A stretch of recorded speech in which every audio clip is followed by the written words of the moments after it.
Bismillah. 8 petites gamines aimaient se promener dans les bois environnants. Un jour, alors qu'elles cueillaient des fleurs, la pluie commença à tomber. Elles cherchèrent un abri et virent une grotte. Elles y entrèrent. C'était la maison de Surukuba Lien.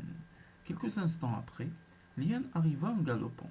Dès qu'elle fut aux abords de la grotte, elle s'arrêta en s'exclamant: Ça sent la petite gamine ici.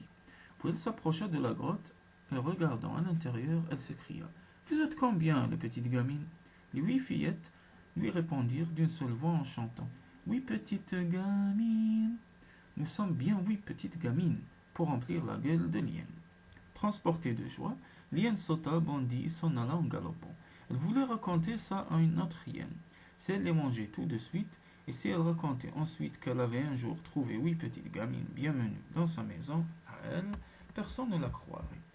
Il fallait donc qu'elle trouve un témoin. Elle partit au galop, répétant la chanson des 8 petites.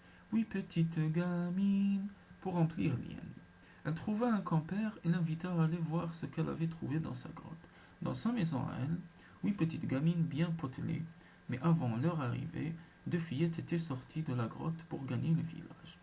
Les 6 leur répondirent: Oui, nous sommes bien 8 petites gamines pour amuser les crocs des 8 hyènes. Les 2 hyènes s'en retournèrent au galop. Elles devaient trouver une troisième, pourquoi pas une quatrième, puis une cinquième, puis car elles étaient bien 8 les gamines. Mais quand les hyènes revinrent et demandèrent: Vous êtes combien les gamines? C'est une seule voix qui leur répondit, et quand elles se ruèrent dans la grotte, elles n'y trouvèrent qu'une petite bague que l'aînée des fillettes y avait déposée. C'était cette petite bague qui leur avait répondu. Furieuses, elles se ruèrent aux trousses des fillettes. Elles arrivèrent au village quand l'aînée des fillettes escaladait la clôture. Une hyène l'attrapa. Je te tiens, petite maligne, et je vais te manger.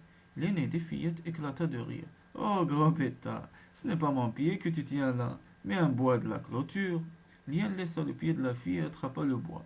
La fillette sauta dans le village et alerta les chasseurs.